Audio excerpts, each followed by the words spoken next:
Hey everyone, let's do this week's HQ challenge.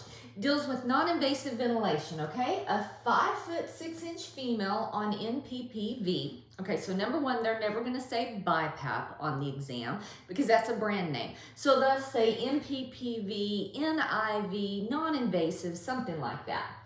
So Nppv, IPAP of 12, EPAP of 5. Okay, so this is BiPAP. We have a little bit of ventilation going on, a little bit of oxygenation going on, with a total respiratory rate of 23. Now this is a spontaneously breathing mode, so the patient's breathing 23, which just is a little bit elevated. Normal respiratory rate is 12 to 20. All right, ABGs reveal a pH of 7.31, a little bit low, a CO2 of 46, just a tad bit high, PaO2 of 80, nothing's wrong with the PaO2, and a bicarb of 23. What should the therapist suggest? Okay, so let's just, before we get to the answers, let's figure out what's wrong. Okay, the patient's a little tachypnic, and their tidal volume, their spontaneous tidal volume is 235 ml. When we have a patient that is breathing spontaneously, they should be breathing 5 to 8 mLs per kilo of ideal body weight. So here's what you do. I'm not going to work the math, so if you need to pause it to figure it out, pause the video. But basically, a 5'6" female weighs anywhere from 130 to 135 pounds. It depends on what formula you're using. When you turn that pounds into kilograms, that's anywhere from 60 kilos to maybe 61 kilos, okay? So I'm just gonna use 60 kilos. 60 times 5 is 300 mLs, because it's 5 to 8 mLs per kilo, right?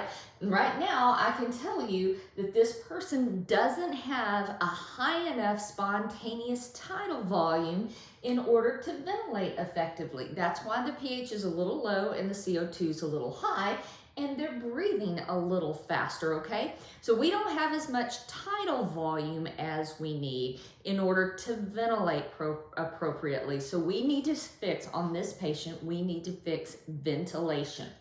All right, so let's just talk about what BiPAP actually is. So this is the pressure time waveform, and we are 12/5. So what that means is the patient is breathing spontaneously between an EPAP of 5 and an IPAP of 12. All right, so breathing spontaneously between these two. Okay, so what you need to think about is this is a spontaneous mode of ventilation, so these pressures are very similar, if not really the same thing, as CPAP and pressure support. So this baseline pressure, our EPAP, we call it EPAP when we're on BiPAP, if you will. That's for oxygenation.